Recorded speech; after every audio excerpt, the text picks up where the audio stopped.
ലോക പോലീസിൻ്റെ മുന്നിൽ അങ്ങനെയൊന്നും കീഴടങ്ങാൻ തയ്യാറല്ല ഇന്ത്യ. ഇന്ത്യ അമേരിക്കയ്ക്ക് ശക്തമായ മറുപടി കൊടുത്തിരിക്കുന്നു. നരേന്ദ്രമോദി ഈ മാസം 31 ചൈനയ്ക്ക് പോവുകയാണ്. ചൈന ഷാങ്ഹായ് കോർപ്പറേഷൻ്റെ അടുത്ത സബ്മിറ്റ് തിയാജിനിൽ നടക്കുകയാണ്. മോദി പോകുന്നില്ല എന്നാണ് തീരുമാനിച്ചിരുന്നത്. മോദി പോവാൻ തീരുമാനിച്ചു. അതുകൊണ്ട് ചൈനീസ് വിദേശമന്ത്രി വാങ് യി ഇന്ത്യയിലേക്ക് വരികയാണ്. മോദി അവിടെ വരുമ്പോൾ നടത്തുന്ന ചർച്ചകളുടെ അജണ്ട തീരുമാനിക്കാൻ വേണ്ടി ചൈനീസ് വിദേശമന്ത്രി ഇന്ത്യയിൽ വരുന്നു. മോദിയുടെ സന്ദർശനത്തിൻ്റെ കാര്യങ്ങളുടെ ഫൈനൽ റൂട്ട് മാപ്പ് ഉണ്ടാക്കാൻ വേണ്ടി കൂടിയാണ്. അപ്പോൾ അമേരിക്ക മുന്നോട്ട് വെക്കുന്ന നാറ്റോ എന്ന് പറയുന്ന സൈനിക സഖ്യം, പിന്നെ പോലീസ്, ലോകത്തിലെ ഏറ്റവും വലിയ സമ്പന്ന രാജ്യം എന്ന് പറഞ്ഞാൽ വേറെ കൂടിയുണ്ട്, ലോകത്തിലെ ഏറ്റവും വലിയ കടമുള്ള രാജ്യവും അമേരിക്കയാണ്. അപ്പോൾ ഏറ്റവും വലിയ സമ്പന്ന രാജ്യം എന്ന് പറയുന്ന അമേരിക്ക അല്ലെങ്കിൽ ട്രംപ് ഇങ്ങനെ മസിൽ പെരുക്കി RIC എന്ന് പറഞ്ഞാൽ റഷ്യ, ഇന്ത്യ, ചൈന എന്ന സഖ്യം യാഥാർത്ഥ്യമാവുകയാണോ എന്ന് പല ആശങ്കകളും വരുന്നുണ്ട്. ആശങ്കകളല്ല, ചിലപ്പോൾ ആശ്വാസമായിരിക്കാം. അതിൻ്റെ സാധ്യതകൾ എങ്ങനെയാണ്? തീർച്ചയായിട്ടും അത് വളരെ വളരെ വളരെ തെളിഞ്ഞു വരാൻ തുടങ്ങിയിട്ട് എനിക്ക് തോന്നുന്നു കുറച്ച് മാസങ്ങളെങ്കിലും ആയി. എല്ലാ അർത്ഥത്തിലും തെളിഞ്ഞു തുടങ്ങിയിട്ട്. അതിന് കളമൊരുങ്ങിയിട്ട് കുറച്ച് കാലമായി. അത് ഈ പറഞ്ഞ ഒരുപാട് ഘടകങ്ങളുണ്ട്. അത് ലോക പോലീസ് ആയിരുന്ന അമേരിക്ക തകർന്നടിഞ്ഞിരിക്കുന്നു എന്ന് ഏറ്റവും ഒടുവിൽ ഇപ്പോഴും തിരിച്ചറിയാതെ പോകുന്നത് ഡൊണാൾഡ് ട്രംപാണ്. അദ്ദേഹത്തിന് മനസ്സിലായിട്ടില്ല അദ്ദേഹത്തിന് എന്താണ് സംഭവിച്ചിരിക്കുന്നത്. അദ്ദേഹം എന്താണ് പറഞ്ഞുകൊണ്ടിരിക്കുന്നത്, അദ്ദേഹത്തിന് ചെയ്യാൻ പറ്റുന്നതാണോ പറയുന്നത്, പറഞ്ഞ വാക്കുകൾക്ക് ലോകം പുല്ല് വില കൽപ്പിക്കുന്നു, അദ്ദേഹം തിരിച്ചറിയുന്നില്ല. കോഴിക്കോട് നിന്ന് ഡോക്ടർ മാധവൻ എന്ന് പറയുന്ന ഒരു എഴുത്തുകാരൻ, മാധവൻ കീഴടത്തില്ലം എന്ന് പറയുന്ന, അദ്ദേഹം ഇന്ന് രാവിലെ എനിക്ക് അയച്ചു തന്ന ഒരു മനോഹരമായ, അദ്ദേഹം സറ്റയർ എഴുതുന്ന ഒരാളാണ്. അദ്ദേഹം അയച്ചു തന്നൊരു കമൻറ്റ് കണ്ടുകൊണ്ടാണ് ഞാൻ ഇന്ന് ചിരിച്ചുകൊണ്ട് എണീറ്റത്. അദ്ദേഹം അയച്ച കമൻറ്റ് ഇതാണ്: ലോകരാജ്യങ്ങൾ അടിയന്തരമായി സാധ്യമായ മട്ടിൽ ഓരോ ചാക്ക് നെല്ലിക്ക വൈറ്റ് ഹൗസിലേക്ക് അയച്ചു കൊടുക്കണം. അദ്ദേഹം വൈറ്റ് ഹൗസ് പറഞ്ഞപ്പോഴാണ് ഇന്നലെ ഞാനൊരു വീഡിയോ ഉണ്ട്. വൈറ്റ് ഹൗസിൻ്റെ മട്ടുപ്പാവിലേക്ക് ട്രംപ് വലിഞ്ഞു കയറി. വൈറ്റ് ഹൗസിന്റെ മട്ടുപ്പാവ് കയറി അവിടെ കയറി പുള്ളി തേരാപ്പാരങ്ങ് നടക്കുകയാണ്. സെക്യൂരിറ്റി ഒക്കെ അമ്പരം നിൽക്കുന്നു. മട്ടുപ്പാവ് കയറിയപ്പോൾ കുറച്ച് ദൂരെ കുറെ പത്രക്കാർ എത്തിപ്പെട്ടു. അവരോട് പുള്ളി എന്തൊക്കെയോ പറയുന്നത് അവർക്കൊന്നും കേൾക്കാൻ വയ്യ. മട്ടുപ്പാവിൽ നിന്ന് പുള്ളി ഒരു ഷോ നടത്തിയിട്ട് ഇറങ്ങിപ്പോയി. പെരയുടെ മുകളിൽ കയറി ഭ്രാന്ത് വന്ന് പെരയുടെ മുകളിൽ കയറി തുണി അഴിച്ച് നിൽക്കുന്നു എന്നൊക്കെ പറഞ്ഞതുപോലെ വൈറ്റ് ഹൗസിന്റെ മട്ടുപ്പാവിൽ കയറി തേരാപ്പാര നടന്ന ആദ്യത്തെ പ്രസിഡന്റായിട്ട് ട്രംപ് ഒരു റെക്കോർഡ് ഇട്ടിരിക്കും. അതെ അതെ, പറയുകയും ചെയ്തു. അപ്പോൾ ആരോ പത്രക്കാർ ചോദിച്ചു അവിടെ എന്താ എടുക്കണം. അപ്പോൾ പറഞ്ഞു ഞാനിങ്ങനെ കൈ കാണിച്ചു, ഞാൻ മിസൈൽ അയക്കാൻ പോകും, റഷ്യയിലേക്ക് മിസൈൽ. ആ മാതിരി കുട്ടിക്കളിയുടെ നിലവാരത്തിലേക്ക് അദ്ദേഹത്തിന് മനോനിലയെക്കുറിച്ച് സംശയിക്കേണ്ടിയിരിക്കുന്നു. ഒന്ന്, പിന്നെ സാറ് ഈ പറഞ്ഞ ഈ ഷാങ്ഹായ് കൗൺസിൽ കോർപ്പറേഷൻ, അത് വളരെ എനിക്ക് തോന്നുന്നു ഏറ്റവും നല്ല സമയത്താണ്. ഒന്നാമത്തെ കാര്യം, ഇപ്പോൾ അമേരിക്ക ഇന്ത്യയെ നിലക്ക് നിർത്താൻ വേണ്ടിയാണ് ഈ താരിഫിൽ വലിയ മാറ്റം വരുത്തിയത്. വലിയ 50% ഹൈക്ക്, പിന്നെ 25% പണിഷ്മെന്റ്. ഇത് അതാണ് ഒന്ന്. ഈ അതിൻ്റെ പുറമെ 25% പണിഷ്മെന്റ്.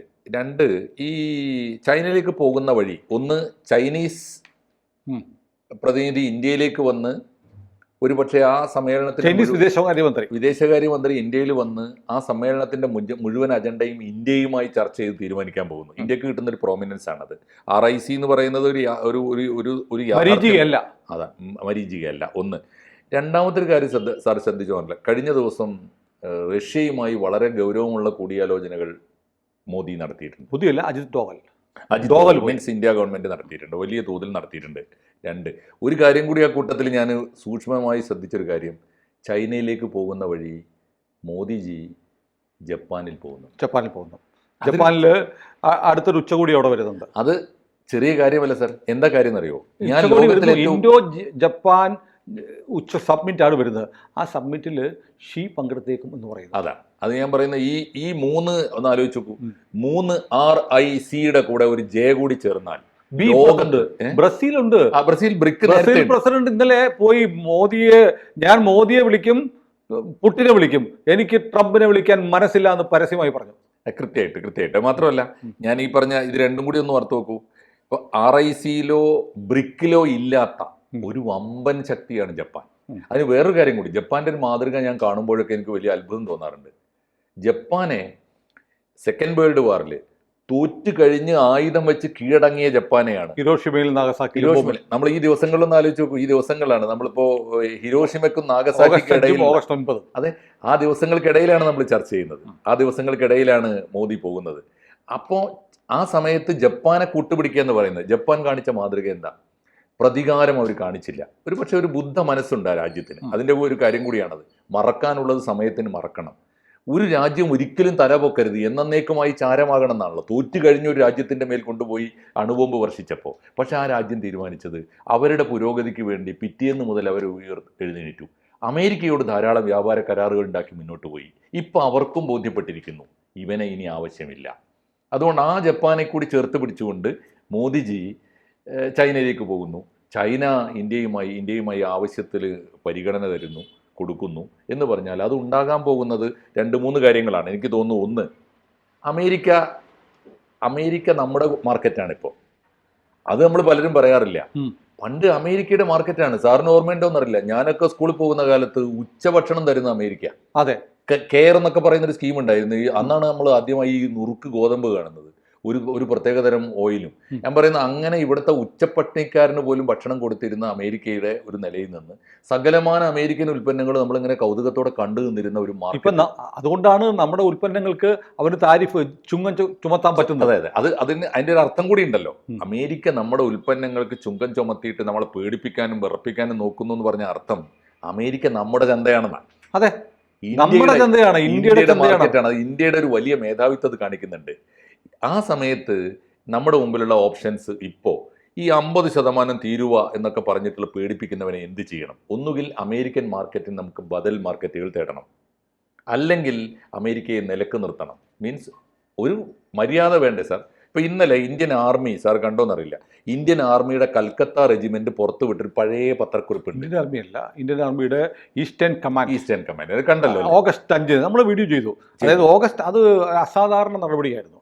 അസാധാരണ നടപടി എന്ന് പറഞ്ഞാൽ ഒരു പരമാധികാര രാജ്യത്തിനെതിരെ ഒരു സൈന്യത്തിൻ്റെ ഒരു ഡിവിഷൻ, ഈസ്റ്റേൺ കമാൻഡിന് പൈതൃകമുണ്ട്. ഈസ്റ്റേൺ കമാൻഡാണ് 71-ൽ പാകിസ്ഥാനോട് യുദ്ധം ചെയ്ത കമാൻഡ്. അവർ തോൽപ്പിച്ചു. അത് പറയുകയാണ്, കോടാനുകോടിയുടെ ലക്ഷക്കണക്കിന് കോടി രൂപയുടെ ആയുധങ്ങളാണ് അമേരിക്ക പാകിസ്ഥാന് കൊടുത്തത്. അതിനെയാണ് ഞങ്ങൾ തവിട് പൊടിയാക്കിയത്. അതിലൊരു സന്ദേശമുണ്ട്. അതിൽ ഈ വിവേചനം അവർ സൂചിപ്പിച്ചൊരു കാര്യം, അതുകൂടി ചേർത്ത് പറയുമ്പോഴാണ് പൂർത്തിയായി. VC ശുക്ല അന്ന് രാജ്യസഭയിൽ പറഞ്ഞ ഒരു സ്റ്റേറ്റ്മെന്റിന്റെ ന്യൂസാണത്. അപ്പോൾ ശുക്ല പറഞ്ഞെന്താ വെച്ചാൽ, എന്നും നിങ്ങൾക്ക് ഈ വിവേചനമുണ്ട്, നിങ്ങളുടെ ഗൂഢമായ താല്പര്യങ്ങൾ എന്ന് പറഞ്ഞാൽ പാകിസ്ഥാനും ഇന്ത്യയും തൊട്ടടുത്ത രാജ്യങ്ങളാണ്. 2 രാജ്യങ്ങൾക്കും ഒരേ ആയുധം കൊടുക്കുമ്പോൾ, ഒരേ സാധനം കൊടുക്കുമ്പോൾ മിനിമം ട്രാൻസ്പോർട്ടേഷൻ പോലും വ്യത്യാസമില്ല, ഒരേ റേറ്റിന് തരണ്ടേ? നിങ്ങൾ നാമമാത്രമായ വിലക്ക് പാകിസ്ഥാന് കൊടുക്കുന്നു. എന്തിന്? അവരെ സഹായിക്കാൻ. അല്ല, നമുക്ക് തന്നില്ല. നമ്മുടെ പക്കലുണ്ടായിരുന്ന റഷ്യൻ ആയുധങ്ങളായിരുന്നു. അതെ. അപ്പോൾ അതിനകത്ത് പൊളിറ്റിക്കൽ കോൺസിക്വൻസ് എന്ന് പറയുന്നത്, ഒരു സൈന്യത്തിന്റെ ഒരു ഡിവിഷൻ മറ്റൊരു രാജ്യത്തിനെ കളിയാക്കുന്നു. അതിലൂടെ നമ്മളൊരു മെസ്സേജ് കൊടുത്തു. രണ്ടാമത്, ഇന്നലെ RBI സ്റ്റേറ്റ്മെന്റ് ഇറക്കി, റിസർവ് ബാങ്ക് ഇറക്കി, ഇന്ത്യ ഡെറ്റ് എക്കോണമി എന്നാണല്ലോ ട്രംപ് പറഞ്ഞത്. അങ്ങനെയല്ല, നിങ്ങളുടേതാണ് ചത്തസമ്പത്ത് വ്യവസ്ഥ എന്ന് പറഞ്ഞ് റിസർവ് ബാങ്കിന്റെ മറുപടി കൊടുത്തു. അപ്പൊ ഇന്ത്യ എല്ലാ അർത്ഥത്തിലും മറുപടി കൊടുക്കണം. ഇവിടെ വലിയ പ്രസക്തമായ ചോദ്യം ഉള്ളത്, ചൈനയെ നമുക്ക് വിശ്വസിക്കാൻ പറ്റുമോ എന്നൊരു ചോദ്യം വളരെ പ്രസക്തമാണ്. കാരണം ഈ അമേരിക്കയുടെ ഒരു സ്ട്രാറ്റജി ഉണ്ടായിരുന്നു. അമേരിക്ക ഉക്രൈനെ എരിപിരി കയറ്റി റഷ്യയുമായിട്ട് യുദ്ധത്തിലേർപ്പെട്ടു. റഷ്യ അവിടെ കുടുങ്ങിക്കിടന്നു. റഷ്യ ഇപ്പോൾ അവിടെ കുടുങ്ങിക്കിടക്കുകയാണ്. അതുകൊണ്ട് റഷ്യക്ക് വേറൊരു ആക്ടിവിറ്റിയും ലോക ജിയോ പൊളിറ്റിക്സിൽ നടത്താൻ പറ്റില്ല എന്നാണ് അമേരിക്ക തീരുമാനിക്കുന്നത്, അമേരിക്ക കരുതുന്നത്. അതേപോലെ ഒരു സമാനമായ സാഹചര്യമുണ്ട്. ചൈനയുടെ ഏറ്റവും വലിയ താല്പര്യം തായ്വാനാണ്. തായ്വാന്റെ കൂടെ അമേരിക്ക കട്ടയ്ക്ക് നിൽക്കുന്നുണ്ട്. തായ്വാന്റെ കാര്യത്തിൽ ചൈനയ്ക്ക് റഷ്യയുടെ സഹായം വേണം, ഇന്ത്യയുടെ സഹായം ഉറപ്പായും വേണം, പിന്തുണ. ഒരുപക്ഷെ ഇന്ത്യയുടെ ചില നിലപാടുകളിൽ മാറ്റം വരുത്തി തായ്വാന്റെ കാര്യത്തിൽ ചൈന എന്തെങ്കിലും ചെയ്തോട്ടെ എന്ന് വെച്ചൊന്ന് കണ്ണടക്കുക. അത് റഷ്യക്ക് വലിയൊരു അഡ്വാൻറ്റേജ് ആണ്. ഇപ്പം നമ്മളിപ്പോൾ റഷ്യയുടെ തൊട്ടടുത്ത് പോയി മംഗോളിയയിൽ നരേന്ദ്രമോദി പോയിരുന്നു, ചൈനയുടെ തൊട്ടടുത്ത്. കാരണം ചൈന ഇങ്ങനെയാണെങ്കിൽ മംഗോളിയ ഞങ്ങളുടെ കൂടെയാണ് എന്ന് കാണിക്കാൻ മെസ്സേജ്. പക്ഷേ ആ മെസ്സേജൊക്കെ മാറ്റി വെച്ചിട്ട് തായ്വാന്റെ കാര്യത്തിൽ ചൈന എന്ത് വേണേലും ചെയ്യട്ടെ. അപ്പോൾ തിരിച്ച് ഇന്ത്യ മറ്റൊന്നുകൂടെ ഉപേക്ഷിക്കേണ്ടി വരും. ടിബറ്റിൻ്റെ കാര്യത്തിലുള്ള ഇന്ത്യയുടെ ചില നിലപാടുകളിൽ നമ്മൾ പുറകോട്ട് പോകേണ്ടി വരും. കാരണം ടിബറ്റിൻ്റെ കാര്യത്തിൽ ഇന്ത്യയുടെ നിലപാട് ഇന്ത്യയുടെ മേൽ CAA അടിച്ചേൽപ്പിച്ചതാണ്. ടിബറ്റ് ചൈന പിടിച്ചെടുക്കുമ്പോൾ ദലൈലാമയെ ഇന്ത്യയിലേക്ക് കൊണ്ടുവന്നത് CAAയുടെ നിർദ്ദേശപ്രകാരമാണ് നെഹ്റു കൊണ്ടുവന്നത്. ഇന്ത്യൻ താല്പര്യം ആയിരുന്നില്ല.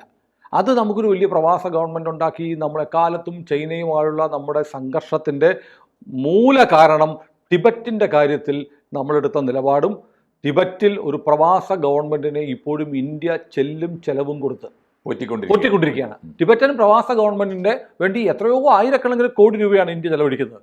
ടിബറ്റിൻ്റെ കാര്യം ടിബറ്റുകാരുടെ എന്നൊരു സ്റ്റാൻഡ് ഇന്ത്യ എടുത്താൽ ഇന്ത്യയും ചൈനയും തമ്മിലുള്ള പ്രശ്നങ്ങൾ തീരും. അതെ, തീർച്ചയായിട്ടും. അതിൽ എനിക്ക് തോന്നുന്നു അത്തരത്തിൽ സ്ട്രാറ്റജിക്കലായ ഒരു സ്റ്റാൻഡ് എടുക്കാനാണ് സാധ്യത. കാരണം ഒരു പ്രധാനപ്പെട്ട കാര്യം, ഈ ടിബറ്റിൻ്റെ കാര്യത്തിൽ ഇന്ത്യയെ സമ്മർദ്ദത്തിലാഴ്ത്താൻ വേണ്ടിയാണ്. ഇപ്പോൾ ഈ ഓപ്പറേഷൻ സിന്ദൂറിൻ്റെ കാലത്ത് പോലും പാകിസ്ഥാന് ചൈന ആയുധം കൊടുത്തിട്ടുണ്ട്. അത് ഇന്ത്യ ഗവൺമെൻറ് കണ്ടെത്തിയിട്ടുമുണ്ട്, കൃത്യമായിട്ട് അത് നോട്ട് ചെയ്തിട്ടുമുണ്ട്, ചൂണ്ടിക്കാണിച്ചിട്ടുമുണ്ട് നമ്മുടെ ജയശങ്കർ സാർ. അപ്പോൾ അതിൻ്റെ അർത്ഥം ഈ ഒരു ആലോചനയിലേക്കും കൂടിയാലോചനയിലേക്ക് എത്താൻ പറ്റും എന്നാണ്. അതിൽ എനിക്ക് തോന്നിയിട്ടുള്ളൊരു കാര്യം എന്താ വെച്ചാൽ, രണ്ടുപേര് നമുക്ക് ആരാണ് കൂടുതൽ അപകടകാരി? നമ്മുടെ രണ്ടുപേരുടെ കോമൺ ഫ്രണ്ടാണ് പുടിൻ. അതെ, പുടിൻ രണ്ടുപേരുടെയും കോമൺ ഫ്രണ്ടാണ്. അത് എല്ലാ കാലത്തും അങ്ങനെയാണ് കേട്ടോ, ഇന്നും ഇന്നലെ എല്ലാ കാലത്തും അങ്ങനെയാണ്. നമ്മൾ ചേരിചേരാ ആയി നിൽക്കുമ്പോഴും അമേരിക്കയെ കുറച്ച് അകറ്റി നിർത്തുകയും സോവിയറ്റ് യൂണിയനെ കൂടെ നിർത്തുകയാണ് ചെയ്തത്. ഇപ്പോൾ സോവിയറ്റ് യൂണിയൻ്റെ നിലനിൽക്കുന്ന ഏറ്റവും വലിയ പാതിയാണ്, ഏറ്റവും വലിയ ശക്തിയാണല്ലോ റഷ്യ. അങ്ങനെ കണ്ടാൽ മതി.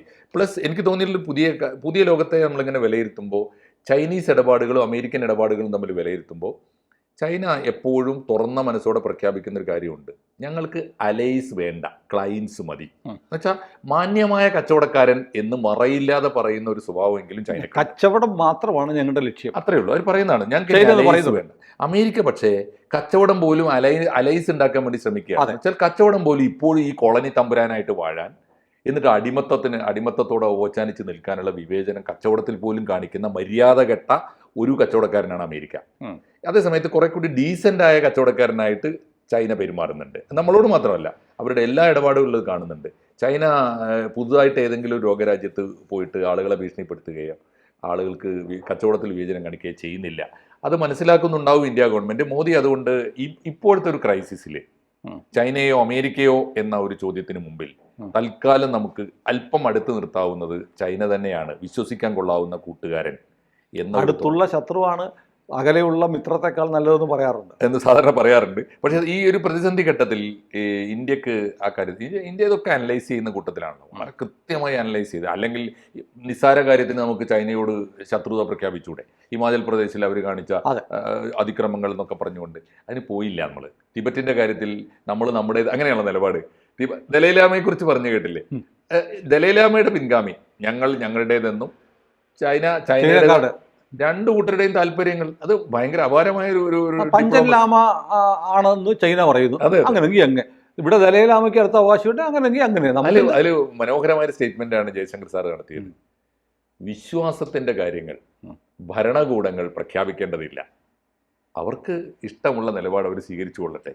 ഇന്ത്യ ഗവൺമെന്റിന്റെ നിലപാട് അതാണ്. ഇന്ത്യ ഗവൺമെന്റ് അതിൽ പോയി എന്തെങ്കിലും ഒന്ന് അടിച്ചേൽപ്പിക്കാൻ ഞങ്ങളില്ല. അത് എനിക്ക് തോന്നുന്നു ആ സ്ട്രാറ്റജിയാണ് ഇനി അങ്ങോട്ട് തുടരാൻ സാധിക്കുക. അതിൻ്റെ ഗുണം തീർച്ചയായിട്ടും ഇന്ത്യക്കായിരിക്കും ആദ്യം കിട്ടുക. അല്ല, ഞാൻ ഇന്നലെ നമ്മൾ പറഞ്ഞ് അവസാനിപ്പിക്കുമ്പോൾ ക്രെംലിനിൽ അജിത് ഡോവൽ പുടിനെ കാണാൻ നിൽക്കുന്നു. അപ്പോൾ അതിൻ്റെ വീഡിയോ വരുന്നുണ്ട്. ദൂരേന്ന് പുടിൻ നടന്നു വരുന്നു. കാണുമ്പോഴേ വളരെ തുറന്ന ചിരിയോടെ അടുത്ത് വന്ന് അജിത് ഡോവലിനെ ഹസ്തദാനം ചെയ്ത് ചേർത്ത് പിടിക്കുന്ന ഒരു പുടിനുണ്ട്. കാരണം റഷ്യൻ പ്രസിഡന്റിനെ അപേക്ഷിച്ച് എത്രയോ താഴെയാണ് പ്രോട്ടോകോൾ വൈസ് അജിത് ഡോവൽ, ഒരു NSA ആണ്. തീർച്ചയായിട്ടും. അപ്പോൾ ഇന്ത്യയുടെ ഒരു പ്രധാനമന്ത്രി ചെന്നാൽ എങ്ങനെ സ്വീകരിക്കുന്നുവോ അതേപോലെയാണ് അജിത് ഡോവലിനെ പുടിൻ ഇന്നലെ സ്വീകരിച്ചത്. അത് ഒരു രാഷ്ട്രം കൊടുക്കുന്ന മെസ്സേജ് അനുസരിച്ചിരിക്കും ചെല്ലുന്നയാളുടെ വില.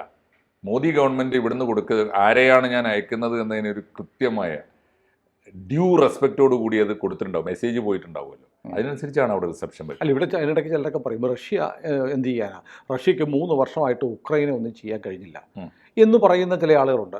പക്ഷെ അതിനകത്ത് ഞാനിപ്പോൾ നമ്മുടെ ചില സുഹൃത്തുക്കളൊക്കെ റഷ്യയിലുള്ളവരുണ്ട്. അവർ പറയുന്നത് റഷ്യ അതിനൊരു സമ്പൂർണ്ണ യുദ്ധം ഉക്രൈനെതിരെ പ്രഖ്യാപിച്ചിട്ടില്ല. സിവിലിയൻ കാഷ്വാലിറ്റി പരമാവധി ഒഴിവാക്കിക്കൊണ്ട് സൈനിക കേന്ദ്രങ്ങളെ മാത്രം ലിമിറ്റഡ് വാറാണ് ഇപ്പോഴും റഷ്യ നടത്തിക്കൊണ്ടിരിക്കുന്നത്. റഷ്യ ഉക്രൈനെ തീർക്കാൻ തീരുമാനിച്ചാൽ ഒറ്റ ദിവസം കൊണ്ട് തീരും. അത്ര മാരകമായ ആയുധ ശേഖരങ്ങളൊക്കെ റഷ്യയുടെ പക്കലുണ്ട്. റഷ്യ പലപ്പോഴും ഉപയോഗിച്ചത് കൂലിപ്പട്ടാളക്കാരെയൊക്കെ ഉപയോഗിച്ചിട്ടാണ് ഈ യുദ്ധം നടത്തുന്നത്. പുറത്തുള്ളവരാണ്. അപ്പോൾ റഷ്യ അത് ലിമിറ്റഡ് വാർ മാത്രമേ റഷ്യ ഇപ്പോഴും ഉദ്ദേശിച്ചിട്ടുള്ളൂ. അതിലൊരു ഡെമോഗ്രാഫിക് ഇൻഡസ്ട്രി കൂടി ഉണ്ട് സാർ. ഈ റഷ്യക്ക് കൂടി താല്പര്യമുള്ള ഒരു ജനതയാണ് നമ്മുടെ കാശ്മീർ പോലെ, ഉക്രൈൻ പോലെ. ഉക്രൈന്റെ ഒരു ആ മേഖലയുടെ പേര് ക്രിമിയ വളരെ മുമ്പ് തന്നെ റഷ്യ പിടിച്ചെടുത്തു. റഷ്യൻ വംശജരായ ആളുകളാണ്. അപ്പൊ അവിടെ വലിയ തോതിൽ ഒരു ആക്രമണം നടത്തിയാൽ സ്വന്തം ജനങ്ങൾ വേണ്ട. ഈ സിവിലിയൻ കാഷ്വാലിറ്റി റഷ്യക്കാരാ, റഷ്യൻ ജനതയാണ്. അവരെ കൊല്ലാൻ വയ്യ. ആ മര്യാദയാണ് കാണിച്ചു. ഇത് സമാനമായൊരു വാക്കുകൂടി പറഞ്ഞാൽ പൂർത്തിയാവും. ഇന്നലെ ഞാൻ എപ്പോഴാണ് ഞാൻ ISROയിൽ 40 കൊല്ലം വർക്ക് ചെയ്ത ഒരാളുടെ പുസ്തകവുമായിട്ട് ബന്ധപ്പെട്ട് ചർച്ച ചെയ്തു. അപ്പോൾ അദ്ദേഹം പറഞ്ഞൊരു പ്രധാനപ്പെട്ട കാര്യം ഇതാണ്: ഇന്ത്യയും പാകിസ്ഥാനും തമ്മിൽ എന്നാണ് ഒരു സമ്പൂർണ്ണ കീഴടങ്ങൽ അല്ലെങ്കിൽ കീഴടക്കൽ സാധിക്കുക? അപ്പോൾ അദ്ദേഹം പറഞ്ഞത് ഏതാനും വർഷത്തോട് കൂടിയിട്ട് ആ തലമുറ തീരും. ഒരു ബ്രദർഹുഡുള്ള തലമുറ ഉണ്ടല്ലോ, അത് തീർന്നാൽ പിന്നെ 2 രാജ്യങ്ങളാണ്, ശത്രു രാജ്യങ്ങളാണ്. അത് മാറുന്നതാണ്. അത് ഒരിത്തിരി സമയം ആ ഒരു പരിഗണന ഇപ്പോൾ റഷ്യ ഉക്രൈനോട് കാണിക്കുന്നുണ്ട്. ഏതായാലും മോദിയുടെ ചൈന സന്ദർശനം വലിയ വിപ്ലവകരമായ ഒരു വാർത്തയാണ്. വലിയ വാർത്തകൾ ഇതിന് പിന്നാലെ വരാൻ കാരണമായേക്കാവുന്ന ഒരു സന്ദർശനമാണ് 31-ാം തീയതി ചൈനയിലേക്കുള്ള നരേന്ദ്രമോദിയുടെ യാത്ര. തീർച്ചയായിട്ടും അത് ഇന്ത്യക്ക് കിട്ടുന്ന വലിയ അംഗീകാരമാണ്. തീർച്ചയായും കൂടുതൽ വാർത്തകളും വിശേഷങ്ങളും നിങ്ങളിലേക്ക് എത്താൻ ABC മലയാളം സബ്സ്ക്രൈബ് ചെയ്യുക, ബെൽ ബട്ടണും അമർത്തുക.